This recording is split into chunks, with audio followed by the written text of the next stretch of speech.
Hello YouTube and welcome to Full Dottle, a channel dedicated to tamping topics such as pipes, tobacco, lore, and more. I am your host, the Bearded Briarman, and without further ado, let's get lit.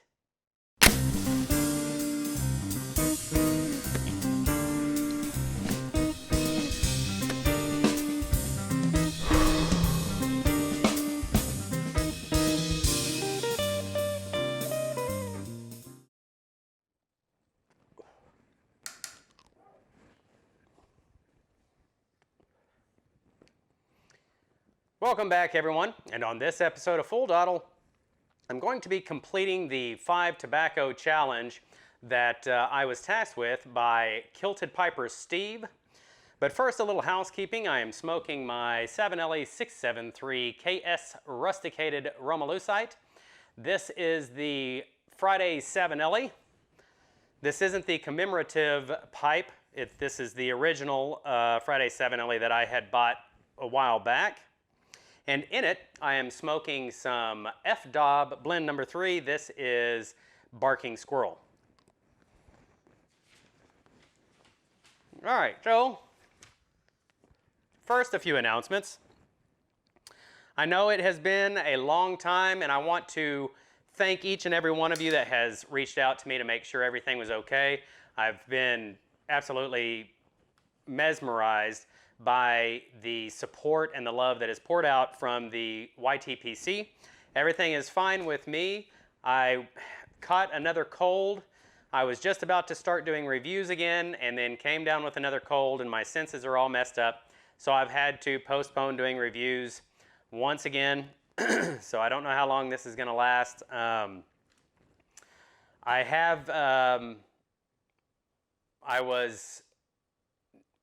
I don't know if this is COVID or not this time. I was around somebody that was diagnosed with COVID, so if it gets worse, I'll go get tested and all that stuff, but I'm not around anybody or anything like that, so I have no reason to go get tested unless I end up, getting really sick. Actually, I think it's just a cold, but I'm going to stay on the cautious side and do what I always do and kind of enjoy my solidarity. Anyway,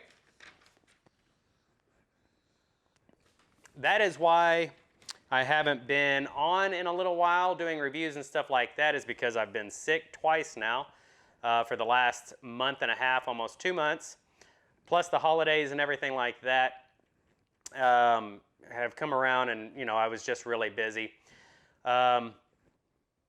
Also, I've lost close to 35, 36 pounds now, so my Full Dottle shirts no longer fit. They swallow me. It's like trying to wear a blanket, so I've got just a normal t-shirt on. Things are going good there. I have very little left to go before I reach my goal. My weight is not necessarily the determining factor when I quit with my weight loss. Ultimately, I want to get back down to the 10% body fat range.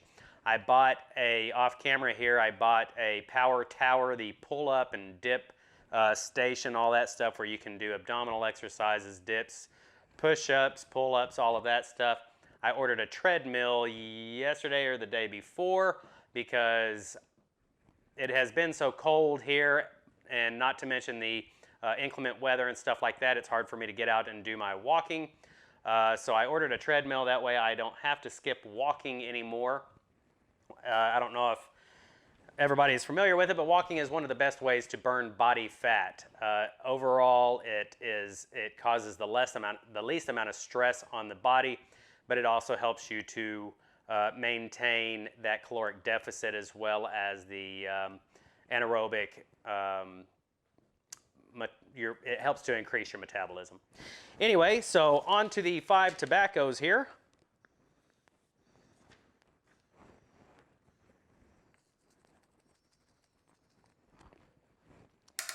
The first one is the Favorite Everyday Smoke.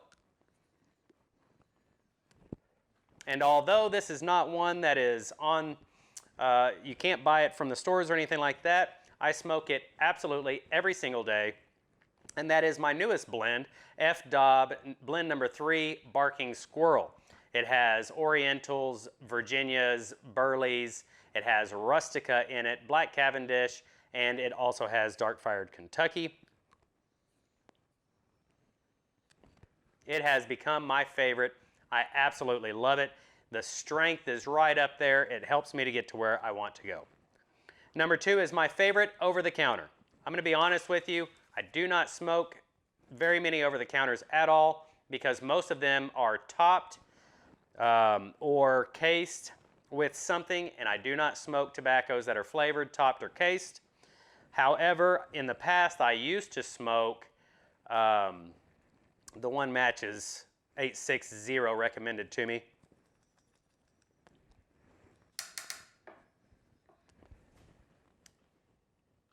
I'm running a blank now, and I don't have any more. Anyway, suffice it to say, I don't smoke over the counters, so I don't really know what I would say there. Number 3, my favorite tobacco to smoke once a week, maybe on a Friday. I would say that I've got 2 that I smoke only occasionally. I used to be an exclusive Latakia bomb smoker, and Seattle Pipe Club's Plum Pudding Reserve is my absolute favorite all time. I used to smoke that every day, but now it has become maybe a once a week smoke for me. Truly enjoy it. It helps me to reminisce about when I was a kid going on camping trips with my dad. It just reminds me, Latakia reminds me of a campfire. Which tobacco, number 4, which tobacco would I bring out to impress friends? I really have not, I don't have any pipe smoking friends outside of the YTPC. So, I don't know, I've never had to do that, but if I had friends over that smoked a pipe and wanted to try something that they don't get to try every day, and I was trying to impress them not only with the metabolic processes of the microorganisms within the tobacco leaf, but also a brand of tobacco that is relatively difficult to acquire. I would say that an aged at least 10 years Samuel Gawith Full Virginia Flake. I've got some that's only 9 years old up there, so let's say between 8 and 10 years.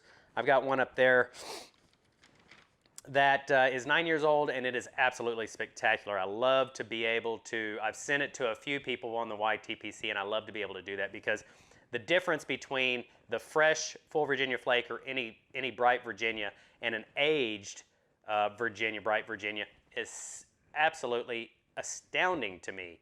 The process that takes place is absolutely intriguing to me to be able to learn about it. It's just an awesome, awesome adventure to be able to smoke that tobacco after it's aged. Or actually, if I don't have fresh, but having them fresh, that would be something that I may start to do and take over to my local pipe club, is to be able to compare the two. So Full Virginia Flake, aged around 10 years, somewhere around there, a full decade age on it, is something I would absolutely pull out to impress friends. And number 5,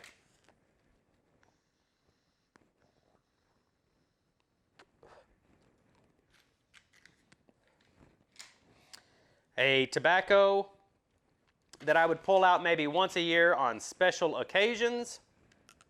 I'm going to have to say that as of right now, I don't have any tobacco that I would only smoke once a year. Be honest with you, I don't know if I would own such a thing. Aside from tobaccos that I'm going to cellar, I'm not going to sit and just look at it wishing I could smoke it. If it's up there, I'm going to smoke it. So I don't think I have anything that would be just a once a year smoke, but if I did, it would probably be something like Haunted Bookshop, and I would only smoke it once a year, most likely on John Harden Matches 860's birthday, something to be able to remember him and kind of like a memorial to him. As we all know, we are coming up on Match's birthday, and I'm sure that I will be smoking it on his birthday. So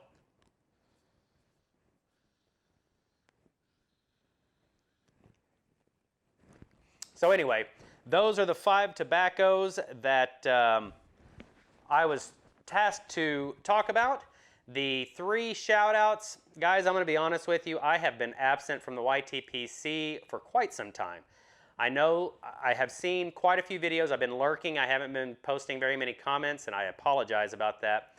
But I have been lurking and watching some of the videos, but I don't know who all has already completed this task, so I'm not going to task anybody with it.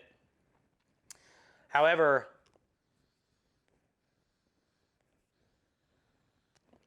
I will say that it's been quite a journey watching each and every one of you that has actually done this. It's interesting to find out your favorite tobaccos and the different types of tobaccos here that are from the list. I wish each and every one of you the best. Hopefully I'll be back very soon with some reviews and things like that. This year I'm going to continue to do videos. I'm not going anywhere. I just faced, there at the end of last year, I just faced a little bit of burnout, had a lot going on, and I kind of isolated myself for a little while during the election season because it's just the biggest bunch of nonsense I've ever seen. I will say that this will probably be the most political I'll ever get, but as a member of the Armed Services veteran, I was sworn to uphold the Constitution of the United States of America from all enemies, foreign and domestic, and I will do so no matter what. Joe Biden, like him, dislike him. Donald Trump, like him, dislike him, makes no difference to me. The time for trying to argue the point that one did or did not win is gone. Joe Biden is the new president, and he is the commander-in-chief. That means he is at the top of the food chain, the top of the chain of command for those military members out there. I give him 100% support because he is the president of the country that I love, and I wish him the best. I hope he does a fantastic job, and I am behind him all the way. I'm not going to agree with all of his policies, just like I didn't agree with all of President Trump, former President Trump's policies. But I do offer him my support, and I will not throw up roadblocks to our president, such as I have been seeing from both sides of the aisle throughout this last 8 years. It is absolutely preposterous to me that people would actually wish harm upon somebody who is at the helm of our country. It's sickening is what it is. And so anyway, I try to isolate myself during that time because it's been a bloodbath and it's just revolting. So I'm going to be back on it pretty soon, starting to do some more videos for you guys. I'll be doing reviews as soon as I can get better and get my taste and smell back. I will be posting reviews and stuff for you again. I think the first video I'd like to do when I come back, I'll start working on it pretty soon. The project is going to be over the broken pipe and the history behind that phrase and all of that. So that's it for this episode of Full Dottle. I hope you enjoyed it. If you did, please don't forget to give me a thumbs up. And until the next time we see each other, I bid you farewell and happy piping. Bye, everyone. Don't forget to enlist in the Full Dottle platoon. It's easy. Just click the subscribe button. Also, hit the bell icon to be notified as soon as I upload the next episode.